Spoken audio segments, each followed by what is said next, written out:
Hello guys, welcome back to another video and to another episode of my generic essay series, or GES. And if you've read the title of the video or the thumbnail, you would of course know that today I will be taking a look at the Star Wars films.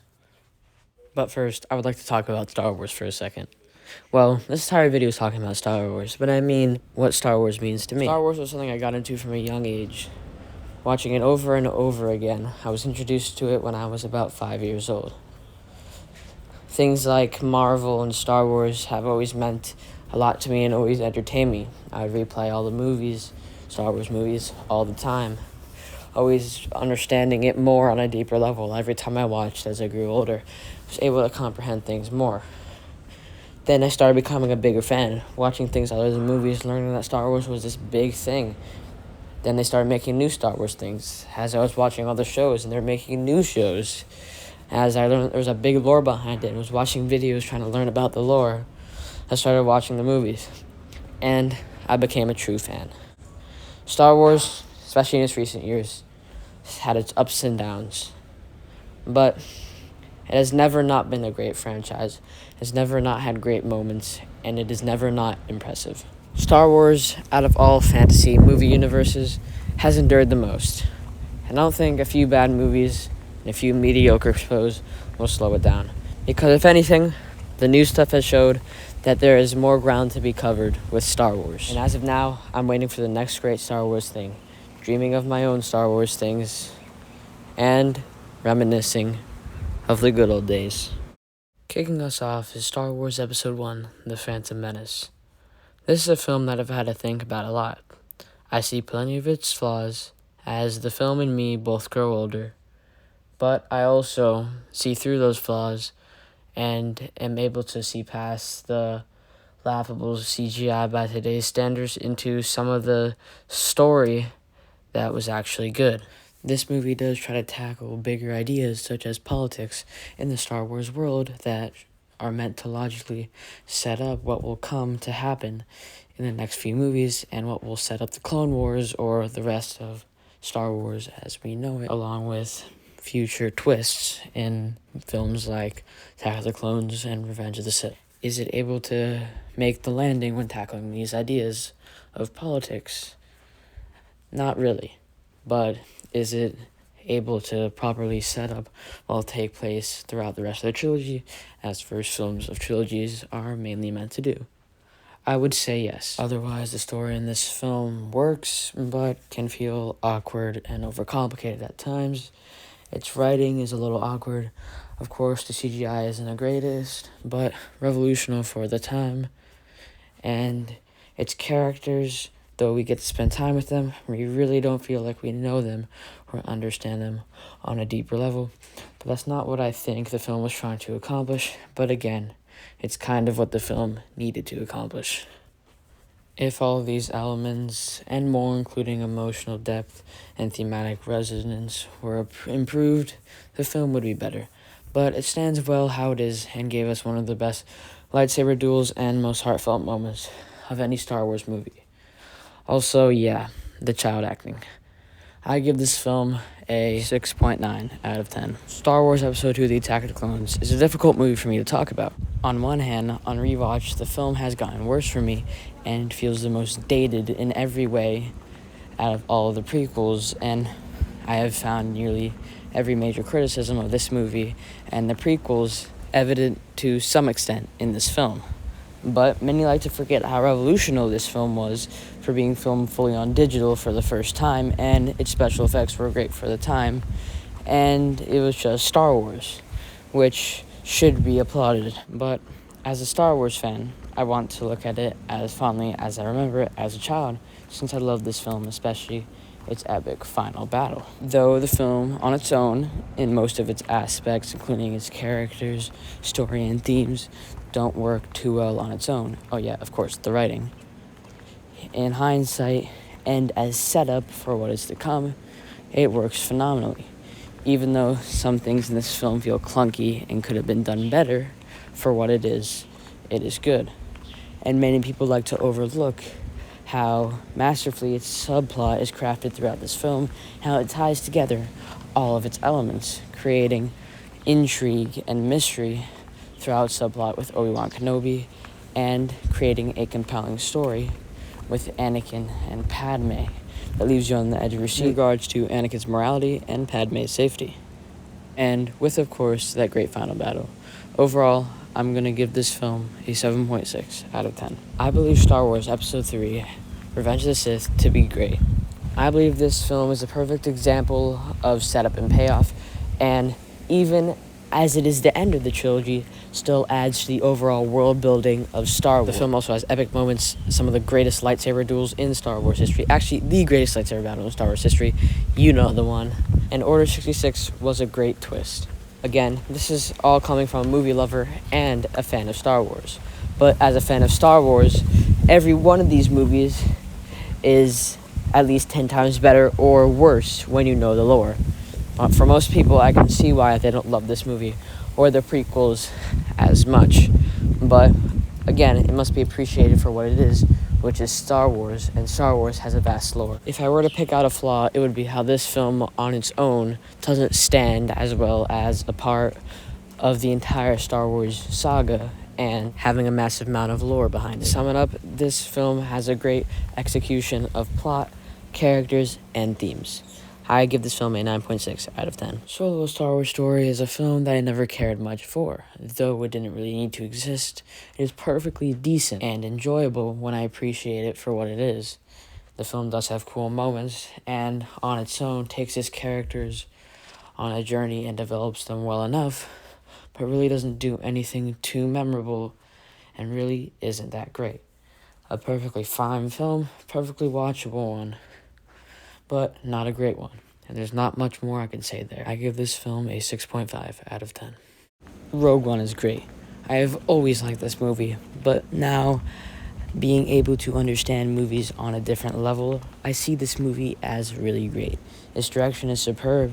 It perfectly captures scale and scope respectively in this movie, creating an awe-inspiring and spectacular experience. I think that even though plenty of characters and motives in the film are underdeveloped, the film does give you enough time to understand its three main characters, Director Krennic, Andor, and Jyn Erso, enough to create a compelling story. It is also arguably the most complex Star Wars movie in terms of how it tackles its themes. It has a very deep, interesting, resonant, and fun take on politics, morality, war, intention, and of course hope, which is why I give this film a 9.1 out of 10. Star Wars: A New Hope. What much more is there to be said? It is a great movie and just pure classic cinema. It is full of heart, danger, spectacle, adventure, action, wonder, and an immersive world that has never been matched to this day. It's the one that started it all, and it has some phenomenal effects and overall holds up till this day. I give this film a 9.8 out of 10. Star Wars: The Empire Strikes Back is admittedly a great sequel. It is not only a great film by itself, but it improves on its predecessor and makes its predecessors' themes, villains, heroes, and story seem more shallow in comparison. It has iconic scenes and action, great characters, and a thrilling and compelling story that is able to include depth and emotional connection to its characters. What else is there to say? This is a great film. I cannot add any more that hasn't been said already. I give this film a 10 out of 10. Star Wars Episode 6, The Return of the Jedi, is a strange film to talk about. On one hand, looking at it through the eyes of Star Wars, nostalgia, and the time it was made, it's freaking awesome.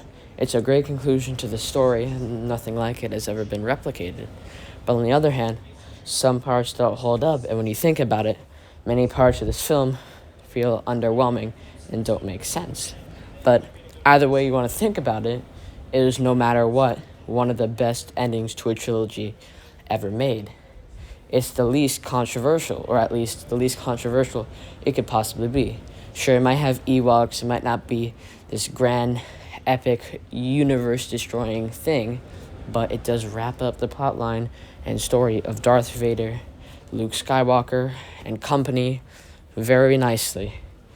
And it just worked for the time, even before we knew everything that happened to Anakin and Obi-Wan, and about how the Empire came to be. That just made this movie so much better. And now, nearly 40 years later, I think the film's greatest feat is how we are still finding new ways to admire it and new ways to criticize it. For better or for worse, this movie has stood the test of time. I give this film an 8.9 out of 10. Star Wars The Force Awakens is a movie that was widely beloved upon release. I mean, it was the return of Star Wars after 40 years since its inception, after all. But though it was very successful, it was very marketed, and when looked into, it felt cheap. The film doesn't feel as amazing after the first 3-4 or so viewings. When you go back to rewatch it, the feeling of adrenaline that it pumped into you the first time is gone, and the film feels directionless, aimless, and like it's ripping off the rest of Star Wars. I also think that this was the best way Disney could have, without George Lucas, reintroduced the public to Star Wars. Calling back to their favorite moments, being reminiscent of the old, not doing anything too drastically different, while still incorporating some new, good, original ideas that could be expanded onto a good effect later. But this film did ultimately accomplish what it wanted to accomplish, reintroducing Star Wars to the mainstream. It's not great, but it's not bad. I give this film a 9.0 out of 10. Let me tell you a story. When I walked out of this movie on December 17th, 2017, after winning the chance to see this film a few hours earlier than it was originally released, I, being 8 years old, and not really having a grasp on the critical stuff about movies that I have a grasp on now, and not really having realized my love for movies and my ability to review them yet. But nonetheless, first thing I said when I got out of watching this movie, out of the theater, was that I didn't like it. I surprised myself with the way I was able to articulate my problems with the movie so quickly after seeing the movie from such a young age, and especially looking back on that fact, how it's hard for me to articulate what I think about movies and my criticisms of them now. I claimed that the movie was rushed, and basically everything Star Warsy about it, every part of the lore, was essentially ruined and taken for granted, and that there was an entire wasted subplot, and that the movie didn't seem to go anywhere, or at least didn't succeed at going anywhere meaningful. And indeed, after watching this movie many more times, I agree with all of these things. I think that the subplot with Finn and Rose is horrible and means nothing. I think Holdo is a bad character. I think it completely misuses Luke Skywalker and Princess Leia.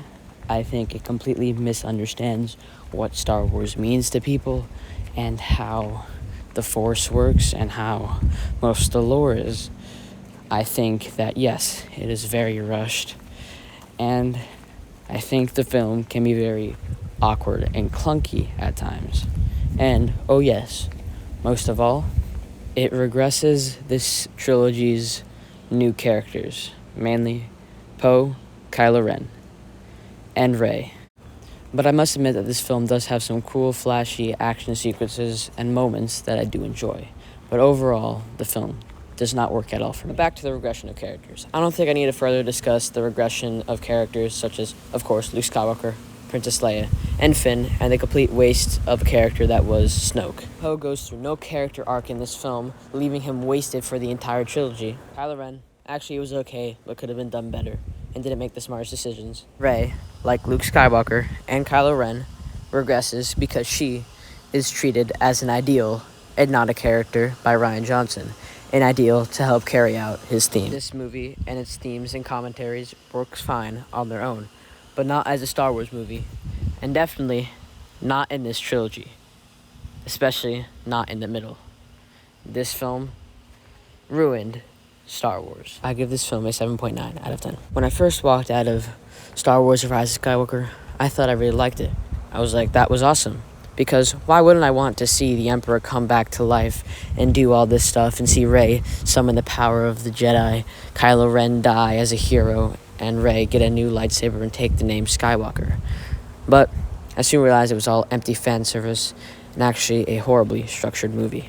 But though this movie isn't without its great moments, it is still rushed, horribly structured, an empty, sloppy, horribly paced mess, and a horrible ending to the Skywalker saga, or Star Wars as we know it. I give this film a 5.8 out of 10. Those are my thoughts on the Star Wars movies.